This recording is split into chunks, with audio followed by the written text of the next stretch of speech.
everyone. This is Fadi, and I'd like to welcome you to a brand new series of videos that we will be making here under the umbrella of political Islam. This time we are going to focus on the topic of slavery in Islam. With me here in studio, my dear friend and our brother here, Dr. Bill Warner. Bill, welcome back, and thank you for agreeing to join us again to talk about such a difficult topic.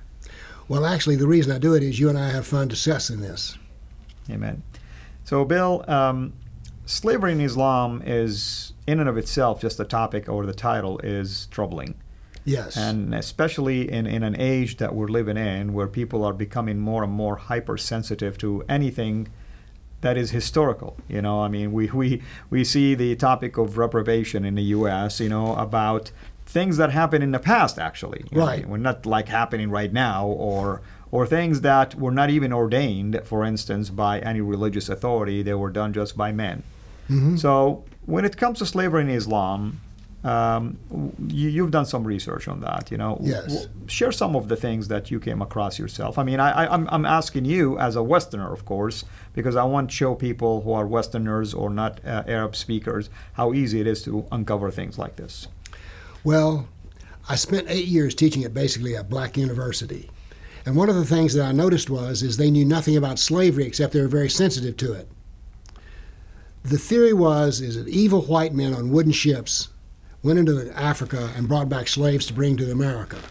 There's some truth to this, but it's not nearly the whole story, because it turns out it's impossible for this to work this way. Ship sailors are not in the business of being slavers, they're in the business of sailing ships, and so they stopped in Africa to pick up the slaves who were already in slave pens. That is, this was a business transaction. Well, how did the slaves get into those pens? Well, this is the thing we want to talk about, because it turns out that there were over 11 million slaves that were brought in from the west coast of Africa, and for every slave that wound up being on the plantation, 5 more died before that, because That's right. There's a lot of collateral damage in collecting slaves. But I found that at this university there was a complete lack of ignorance about the nature of slavery, that is, that Muslims sold the slave to the white man. I was listening to an interview on NPR, and they were beginning to at least discuss the subject of slavery and to agree that, well, it was African tribes who captured other Africans to sell them to the white man. We're getting closer, right? But we're not there, nor did we actually get there, because it turns out that the reason they were there was this was a process of jihad that collected the slaves, and they had very good doctrinal reasons for doing this. Muhammad was a slave owner. He was a slaver. He gave slaves away as presents. He wholesaled them, he retailed them, he had sex with them, and so Muhammad was deeply involved in the business of slaving. And he also made money on them. Mm-hmm. When he killed the Jews in Medina, the women who were left were wholesaled off to be sex slaves. So slavery is very much a part of Islam. Now, in the book on Sharia, the Way of the Traveler, they like to blow this aside and say, well, no, actually what they say is that Islam treats a slave much better than what you're used to. Mm-hmm. That is, slavery was almost a job you'd apply for on Craigslist if it were offered, but no one actually takes that job up. I wonder why. The ignorance can be seen. One of the most famous athletes in America was a man by the name of Muhammad Ali, but that was his new name. His old name was Cassius Clay.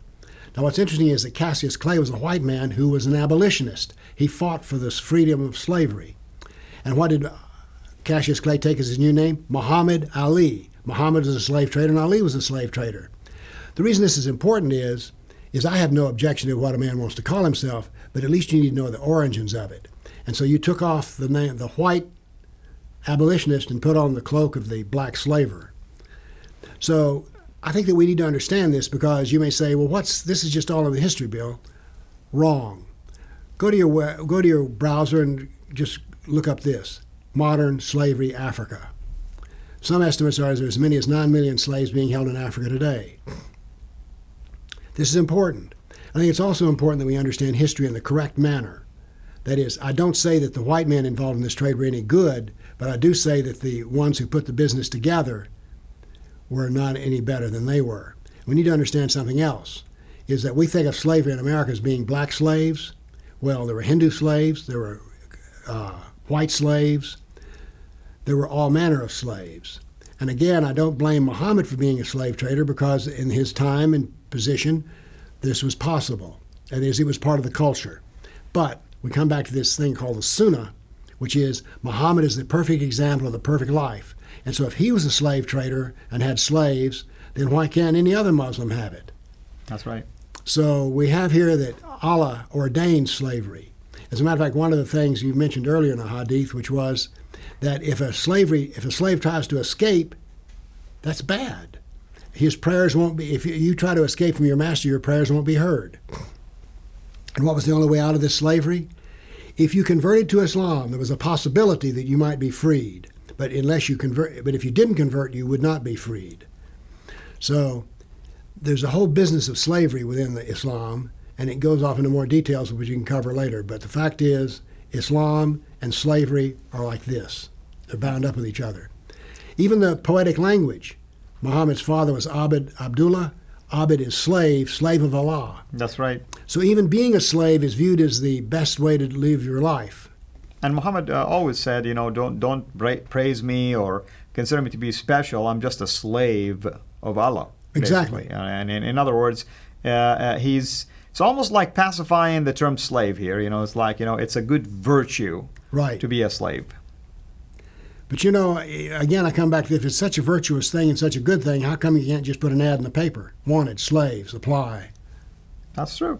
Doesn't happen. And let's talk about, does the Quran even endorses something like that? So chapter 33, verse 50 of the Quran says, Prophet, we have made lawful to you the wives to whom you have granted dowries, and the slave girls whom God has given you as booty, as reward in war, of course, or maybe you end up overtaking a tribe or something like that. You mentioned the story about the Jewish tribe, for instance, where the men were literally annihilated, killed, and now you're left with the woman, and the woman now become kind of like a product to sell and earn money off of them. Well, they did earn money. It turned a handsome profit. Yeah, absolutely. Now I know what somebody going to say. They're going to say, well, wait a minute. You go to New Testament, it's talking about slaves. True, it's talking about slaves. Those were slaves that were enslaved by the Romans, for instance, and others. If you are under that kind of a system and you come to Christ, the Bible kind of encourages you to stay patient. The Lord will bring basically a solution to that.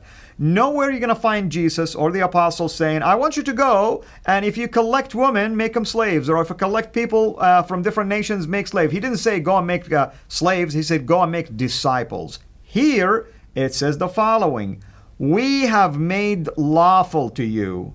And if any Muslim is honest about the Quran, this is an open-ended permission that applies until today. Mm-hmm.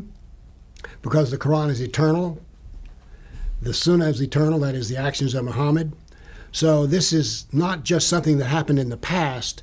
It is something that is forever a way to do business. Absolutely. Or a way to lead your life. Absolutely. And this one, by the way, came from chapter 33, verse 50. Chapter 23, verse 5 said the following, except with their wives and slave girls, for these are lawful to them. What is that talking about? The verse basically, in context, talks about that Muslim males are allowed to have sexual relationships, basically, with their wives and slave girls. They cannot have it outside of marriage, but if they're married, which is expected to have sexual relationship with your wife and your slave girls, which mean you're not married to her. Remember, you own her, and therefore her body belongs to you.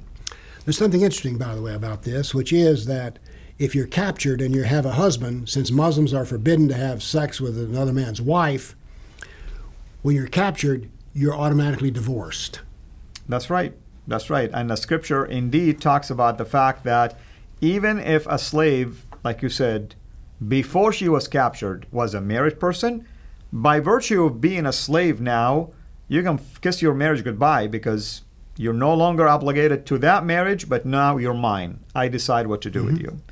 And this is the kind of teaching that are found in the Quran in many chapters. You go to chapter 4, verse 92, 5, verse 89, 58, verse 3, and the list can go on and on and on. All that to say is that this idea that Islam came to elevate the status of women, I'm not so sure really what polite word I need to use to say this is nothing but hogwash, okay? It is hogwash. There is no founding for it. I appreciate the fact that somebody feels uncomfortable about the teaching and try to come up with ways to at least justify that it was something in the past or whatever. No, we're talking about the Quran, that if you are telling me the Quran applies to the past, then you're saying the Quran can be changed. Find me a reasonable Quranic scholar that will agree with you. You won't find anyone. You won't find one anywhere. And if you find them, make sure they issue a public fatwa, and let's see what happens if they do something like that. Yeah. So one of the things I found interesting about slavery is that it was so integrated into Islamic society. I gave myself a little project of putting together all of the Arabic words that refer to slavery, and which was an interesting list to make. And I was interested in doing this basically on what I call the snowflake or the snow theory. It is said that Eskimos have 100 words for snow. And of course we have one, maybe 2 or 3. And the reason that it's important is the Eskimos deal with snow all the time. So therefore they have a highly sophisticated language for that. So I went through the Arabic language dictionary and found out that there were over 40 different words for slave. What does that tell me? It was totally integrated into society, and it was highly developed. I noted there were words that said escaped slave, a male, escaped slave, female, and escaped child slave. Right. So all of these things say to me that it was very much a part of the society and was very sophisticated. And again, I think we need to study this not from the standpoint of history, but from the standpoint of it's here today. That's the reason there's slaves in Africa yet to this day, and more being taken. That's correct. That's correct. Well, this is obviously a deep topic, so I'd like for us to visit it back again in the next show, and we'll continue to explore together what does the primary sources, the trilogy, if you wish, teach about this topic. And we're going to really pick, examples and give you references, and we'll see how long this will take us. But technically speaking, this is a topic that deserves to be given attention.